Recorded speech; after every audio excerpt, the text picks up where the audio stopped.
Hamas's genocidal nature is expressed in its charter, clearly. It's made clear repeatedly by its leaders that they intend to annihilate the Jewish state.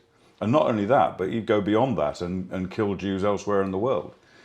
And it's confirmed by its actions on the 7th of October. If those weren't genocidal actions, going into communities and just butchering everyone they could find, I don't know what is. And there's a big difference between what Israel's doing, which is trying to target terrorists, and unfortunately in a situation where civilians have to die, and deliberately going into a community and butchering everybody. Now, Richard, your relationship with Israel, where did that start? How did you come to be Israel's ambassador, one of Israel's ambassadors? Well, I wouldn't describe myself quite as that, but I was in the British Army for 30 years, and in the latter years of that I worked for the UK Prime Minister's Office, the Cabinet Office, and I was dealing with international terrorism intelligence. And in that, this was just after 9/11, and in that capacity I worked very closely with a number of international intelligence agencies, including FBI, CIA, German, French intelligence, etc., and of course, very significantly, Israeli intelligence and the Israeli military intelligence services as well. So, these were the experts on international terrorism above all, I think, in the world at the time. And we gained a huge amount of benefit from working with the Israelis, not just in the intelligence world, but in various other areas as well. And Israeli intelligence and Israeli technology, Israeli know-how saved the lives of many British soldiers in Afghanistan, Iraq, and of British civilians in London and elsewhere in the UK, etc. And it was very striking, the cooperation that we were given at a time, as I say, in the years following 9/11, when we were actually struggling quite a lot to get our heads around the Islamist terrorist threat. And Israel helped us immensely. So really that was the beginnings, I think, of my involvement with Israel, which has continued to this day. So basically a friendship based on respect, mutual respect? Yeah, mutual respect, mutual cooperation, I think, as well. And in my case, the understanding that Britain and Israel and the US and other countries in the world today are fighting the same enemy. Israel's right at the front line of that fight, but we're fighting the same enemy. We're fighting the same ideology, and we're all under threat from it. And we should all be on the same side. We should all be helping each other, and that's a major reason. And another reason that I see that it's important to, shall we say, to stand alongside Israel, is because when I was a child, I was taught right from wrong, and I recognise right when I see it, and I recognise wrong when I see it. And I was also taught that if I have a ability to intervene on the side of right, it's my duty to do so. In this case, I do have that ability, and I know that Israel in this case is in the right, and Israel's enemies are very, very firmly in the wrong. Absolutely, absolutely. And this is not an Israeli problem. This is not something that Israel alone should face. This is a global problem. Our country, Britain, and of course the US and other countries are assisting Israel in this war, strongly assisting Israel in this war, and it's right they should do so. They're not sending forces to fight alongside Israel, and I don't think that's necessary either, or desirable actually. I think it's important Israel is seen as a strong country, standing on its own feet, destroying the enemies that threaten it. But I think, there are various other ways in which we can and should be helping Israel. And for example, when you look at the threat from the Houthis in the Red Sea against international shipping, that threat is, to an extent at least, is focused on Israel. So we are, Britain, America, other countries are involved in fighting that particular front on Israel's war. Richard, I do want to speak to you about the IDF, and more specifically the IDF's conduct in Gaza at the moment. However, before we get to that, let's speak about conflict in general, because you've been in multitude of conflicts. You have served on the front lines all over the world, but so many of us haven't. I have no experience. So very often in my mind, it is quite a clinical thing with two armies facing each other on a predetermined battlefield. Can you tell us what it's really like and specifically what it's like for civilians? Yeah, every conflict is extremely chaotic. There's confusion, there's disarray, things that you plan never go the way you expect them to or hope they will. And being able to master that situation is the key to winning, apart from, of course, having a superior military capability. But being able to master chaos is the key to winning. I was before I came here to Israel in October, I was in Ukraine a few times, and I spent some time on the front line there, and I was observing the Russian and the Ukrainian conflict. And although that's much more intense than this conflict in terms of the casualty rates, in terms of the things like artillery, tanks, aircraft, which both sides have, it's also, I would say, in a strange way, it's an easier conflict to fight because you have two uniformed armies fighting each other, identifiable as such on the whole, not always. This conflict here in Gaza is much more similar to the kind of wars we fought in Afghanistan, Iraq, Syria and other places, Northern Ireland even in the case of the UK, where you have the enemy, Israel's enemy, is blended in among the civilian population. They don't wear uniform. They often move without weapons so that you can't identify them as a terrorist even by that. You're faced with a very, very difficult situation when you're trying to kill these people who are among the civilian population. And that's not all. This battlefield in Gaza is probably the most treacherous and complex, difficult battlefield to fight on that any army's ever fought on, because Hamas had decades to prepare this battlefield for when Israel did carry out an attack, which was always going to be an inevitability, given what Hamas was trying to do to Israel. And of course, you know, the booby traps, landmines, prepared, pre-planned sniper positions, ambush positions, places to get away, all these sort of things. Then on top of that, you add the complexity of the tunnel network underneath Gaza. There's hundreds of kilometers of tunnels prepared over decades with huge amounts of resources. Very tough environment to deal with. The terrorists operate mainly from the tunnels inside Gaza. I've been into these tunnels underneath Gaza, and I've seen how extremely well prepared they are. They're basically concrete structures on the whole. Concrete floors, concrete walls, concrete ceilings. They have, in almost every single one, if not every tunnel, has multiple booby traps in them.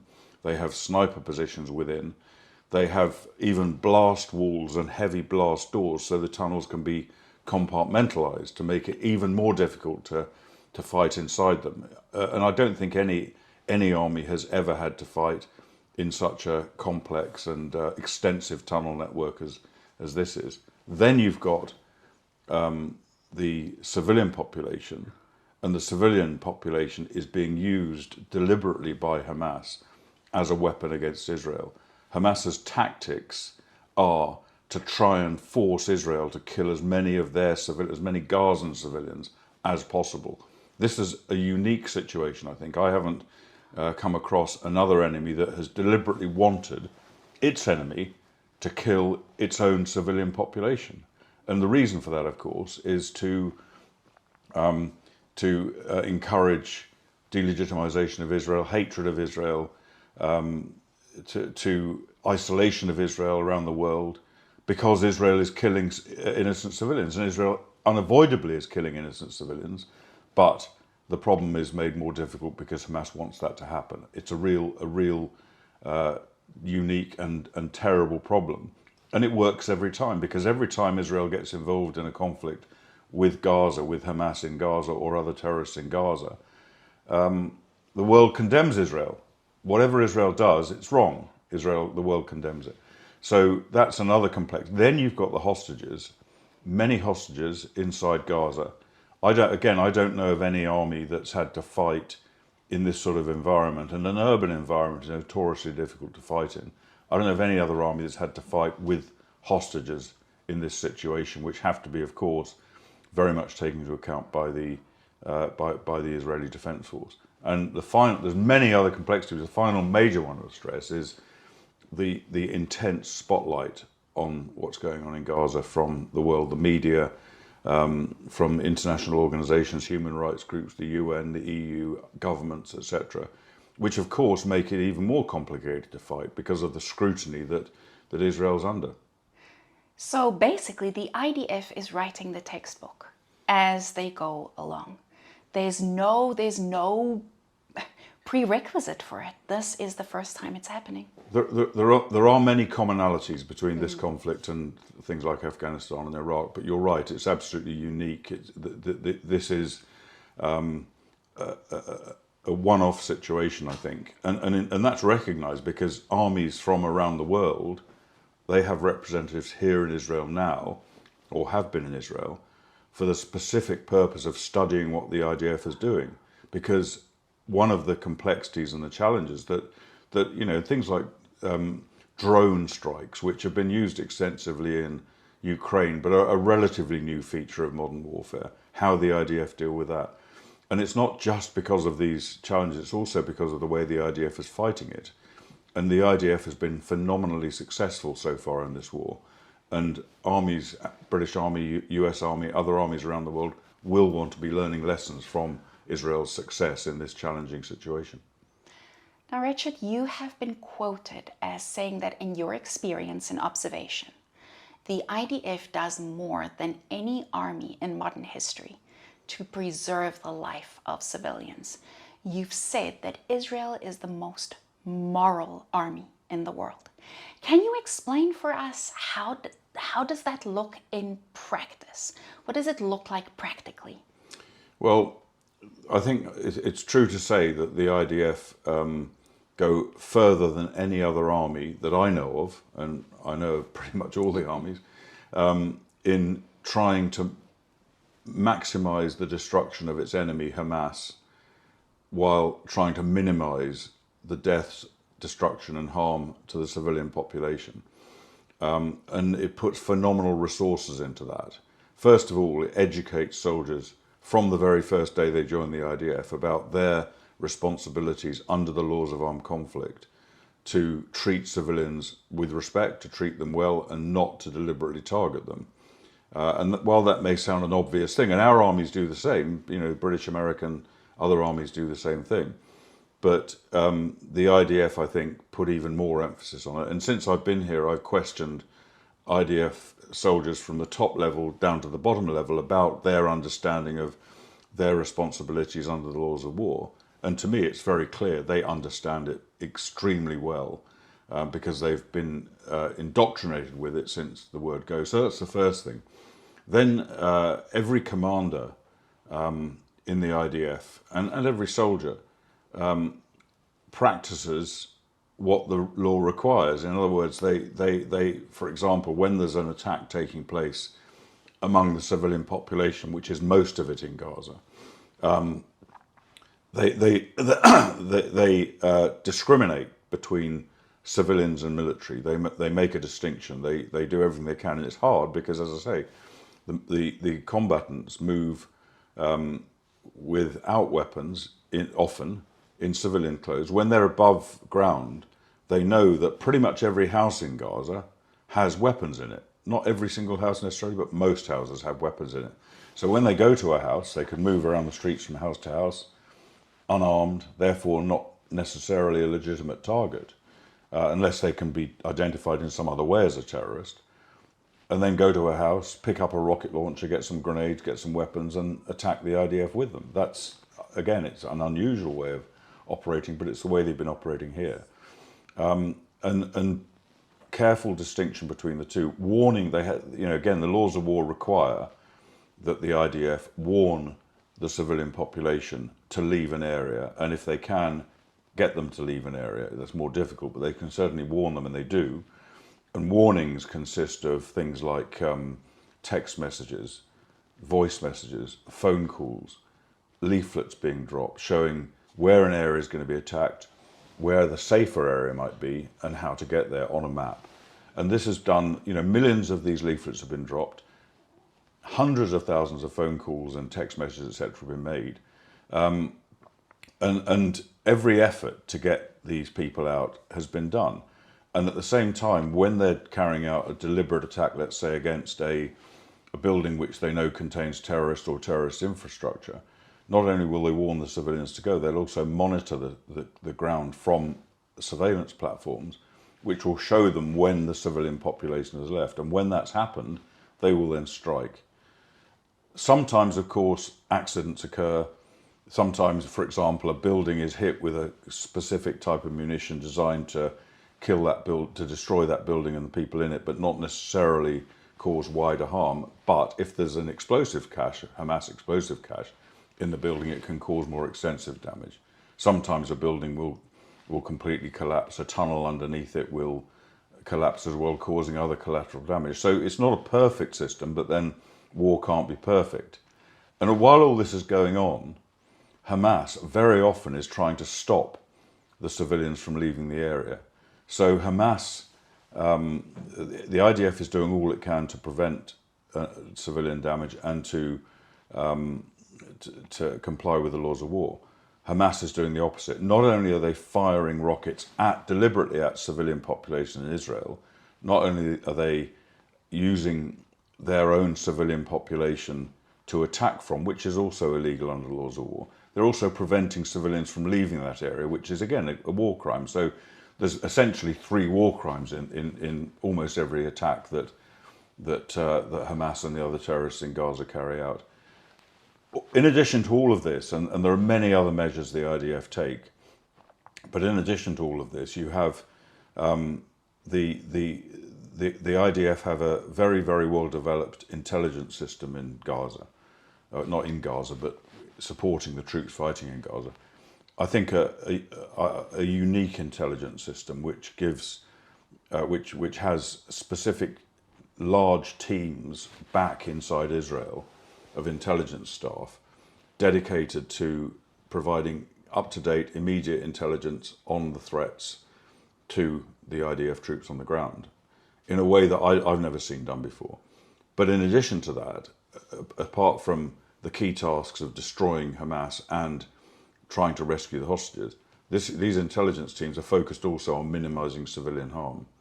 In Southern Command of the IDF, which is commanding this fight, is a thing called the Civilian Harm Mitigation Unit, which exists, again, I've not seen anything like this before, exists solely to provide information on what's going on the battlefield to the commanders to make sure they minimize the deaths of innocent civilians.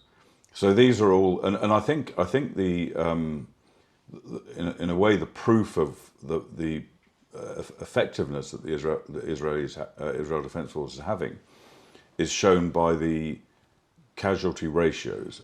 It's a terrible thing to reduce human life to statistics, but in a world where Israel is condemned, vilified on the basis of lying propaganda, which says that the IDF is deliberately trying to kill innocent civilians or is being indiscriminate, is not obeying the laws of war, I think it's necessary to use this sort of data to basically disprove that argument.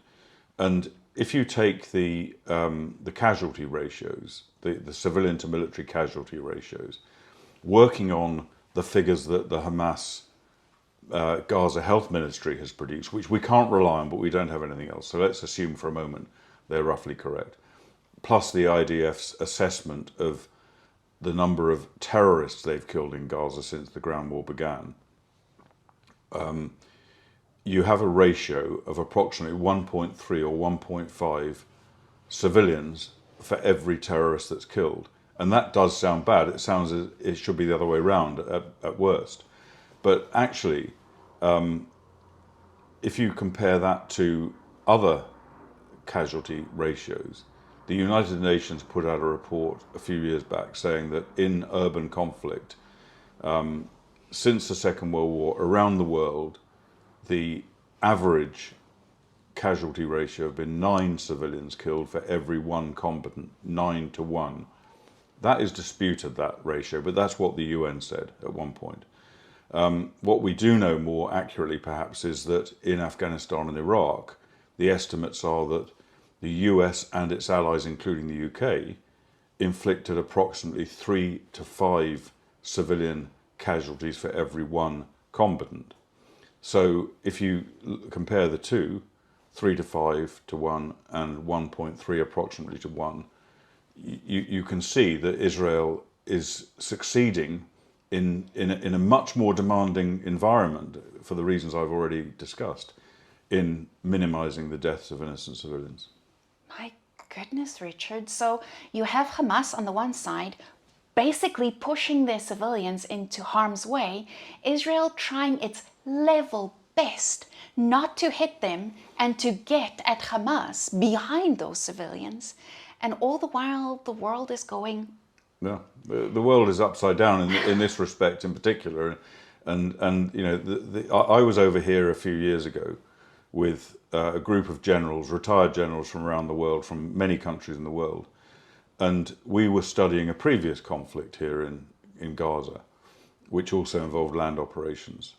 And one of the conclusions of this group of generals was they expressed their concern in the report that we wrote, which was that their own armies, British, American, Canadian, Australian, Indian, numerous other armies around the world, German, French, would not be able to achieve the same success at minimizing civilian casualties as the IDF had done.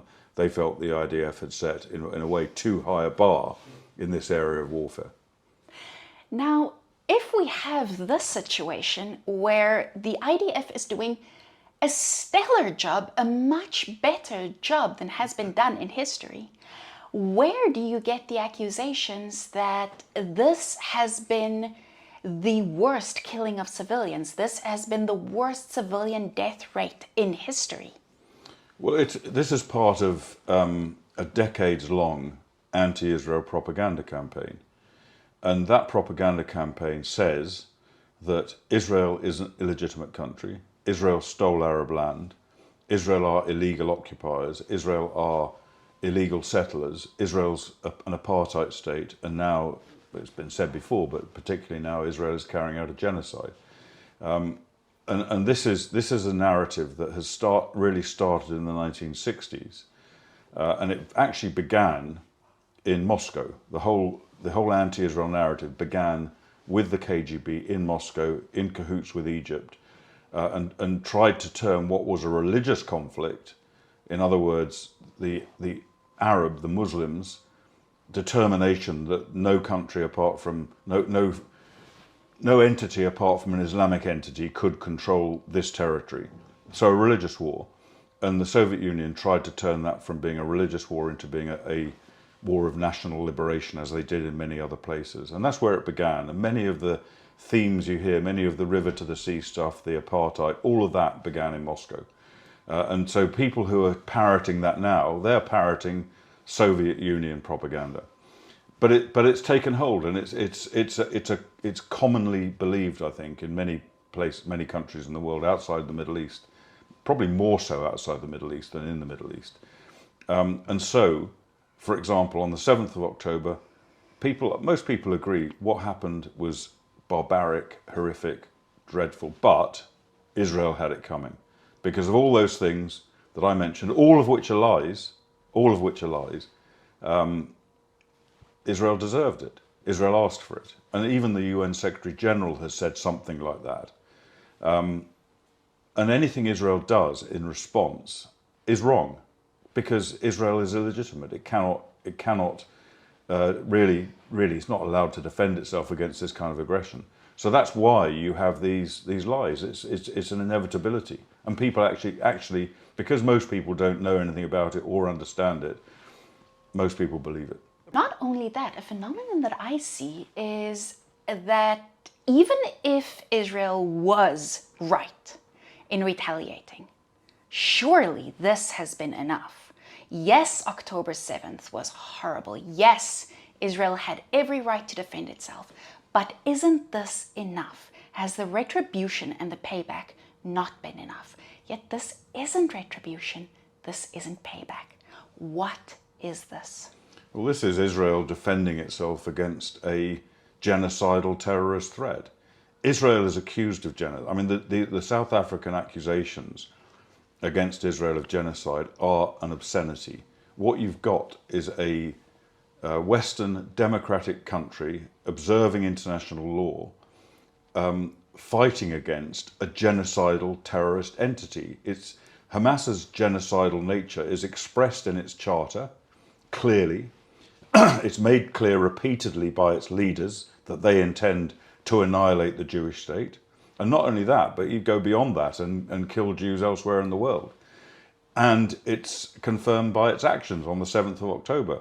If those weren't genocidal actions, going into communities and just butchering everyone they could find, I don't know what is. And there's a big difference between what Israel's doing, which is trying to target terrorists, and unfortunately in a situation where civilians have to die, and deliberately going into a community and butchering everybody.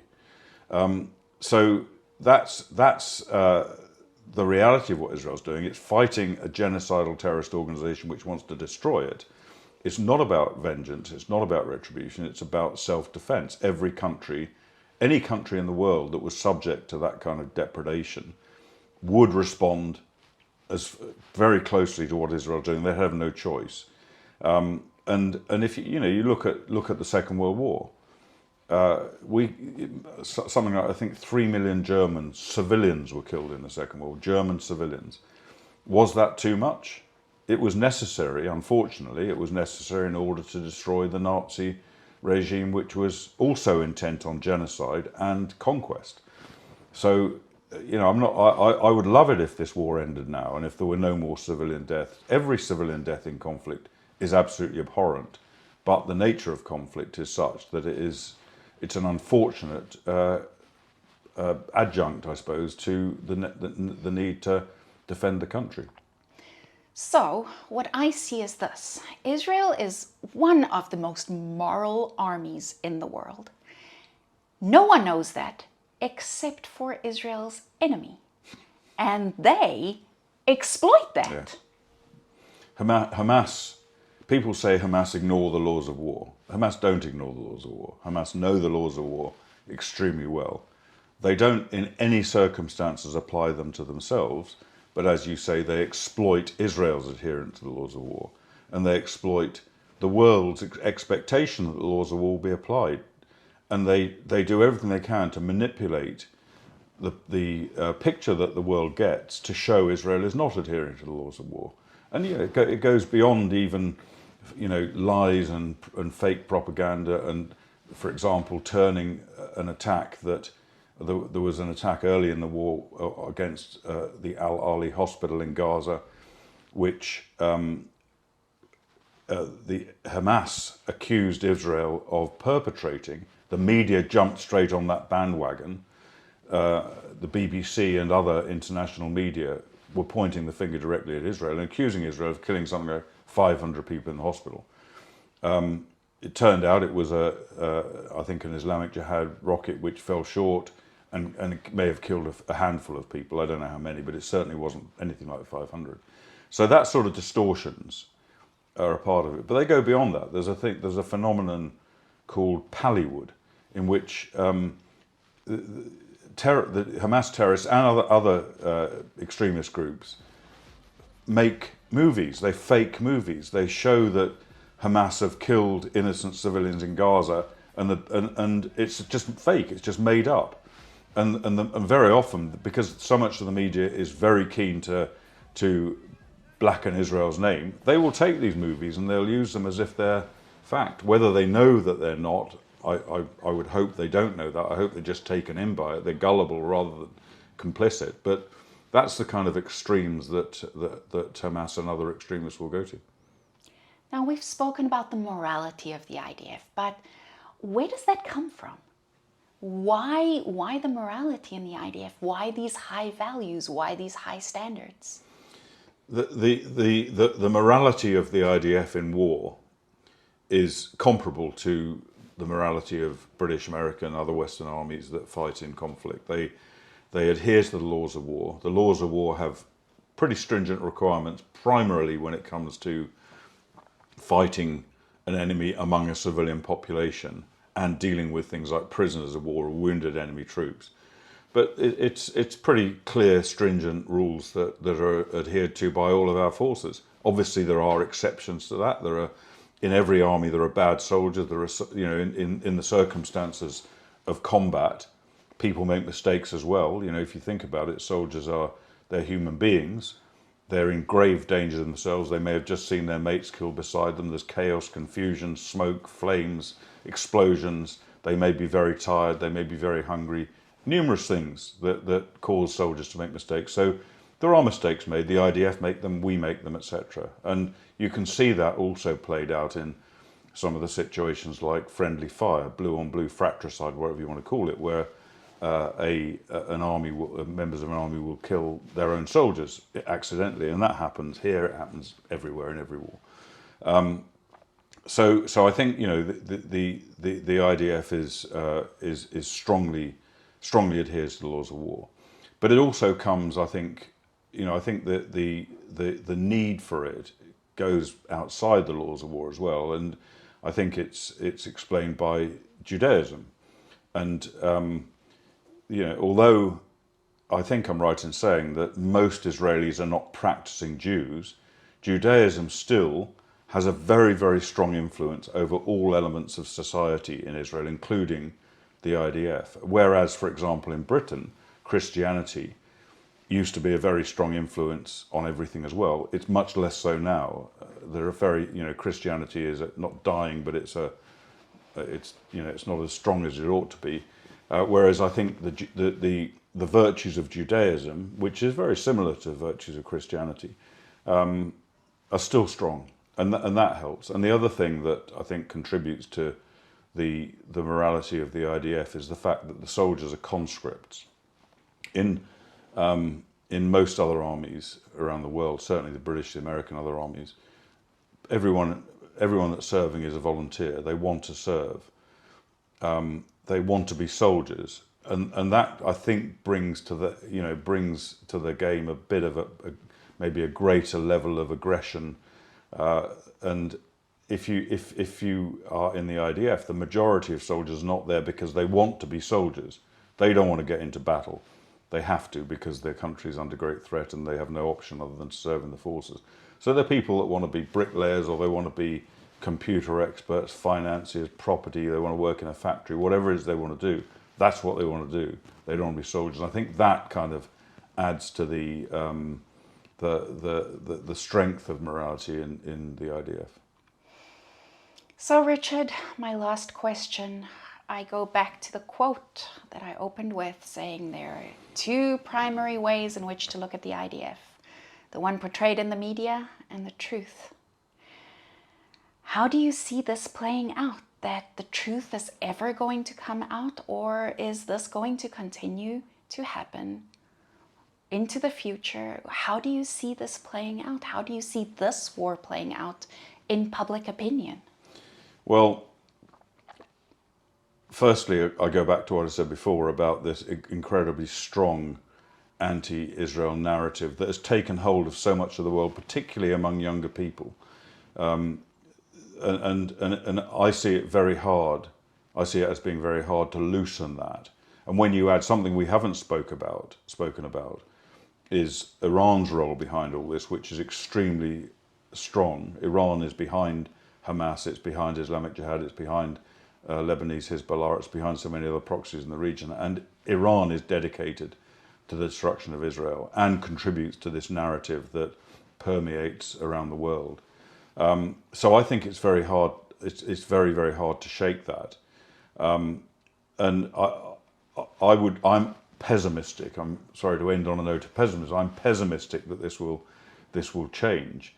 And very often the truth doesn't matter. If you've got people who are dedicated to the destruction of the state of Israel, or are inherently anti-Semitic, or both, the truth doesn't really matter to them. It's the narrative that's important. And so you can, all the things we've talked about, which everything I've said is the truth. So what? Doesn't matter. Israel is still in the wrong. Israel still deserves to be annihilated, and they can't defend themselves. And I think after each conflict, we've seen this is a pattern that's been repeated. In this case, it's far more intense because this is the longest conflict Israel's fought since the War of Independence in 1948-49. And therefore the kind of head of steam has grown. But in previous conflicts, every previous conflict, we've seen Israel condemned, we've seen Israel accused of war crimes. We've then learned more of the truth after the conflict's finished, when things can be properly analysed. And it turns out that actually the figures that Hamas gave were not right, and the figures that the IDF gave were right. And it comes to light, but it doesn't change it, because it then repeats itself again and again and again. And I've spoken at the UN Human Rights Council in Geneva numerous times in emergency debates following Israeli conflicts. And every time Israel is condemned, it works. This works for the enemies of Israel, and it will be repeated. But having said all that, I do believe that it's still, even though it may be a losing battle, it's still a battle that should be fought. But I think those of us who understand the reality and want to see right happen, we should be willing to stick up for Israel, to stand up for Israel, irrespective of what anyone else is saying. I get attacked all the time. I'm constantly attacked, whether it's on social media, whether it's at speeches I'm giving or whatever, in the media, in the mainstream media itself. I'm constantly under attack. I don't care about that. And I'm in a slightly different position to the average Jewish person who's trying to stick up for Israel, because it's part of their life. Whereas for me, it's an important part of my life, but it's just one part of it. But I see it as, and I would encourage certainly any Jewish or Christian or any other people who are watching our discussion, I would certainly encourage them to research this, to understand it, not to listen to the barrage that they're faced with, and then to put your head above the parapet. I know it's sometimes tough, but I think it's necessary to do it. And I don't see, I've been talking about being attacked. I don't mind that, but I don't see it either as being sticking up for Israel in this circumstance. I don't see it as being a burden. I see it in some ways as being an honour to be able to do that, because I know Israel's in the right, and I know Israel's enemies are in the wrong. And I think, in future years, I hope to be able to look back and say, at least I did what I could to support the right. And I would hope your viewers take the same approach. Richard, you mentioned that this might be a pessimistic view. However, I don't really think so. I think it's more realistic. We face the odds. We know what we're facing. Israel is fighting a winning battle on the ground. The battle for public opinion might not be going that well. However, here you are, standing for right. Here I am, and here you are, standing up for what is right, for what is good. Israel, you are not alone. We are right here with you. Richard, thank you very, very much. Colonel Richard Kemp. My pleasure, thank you.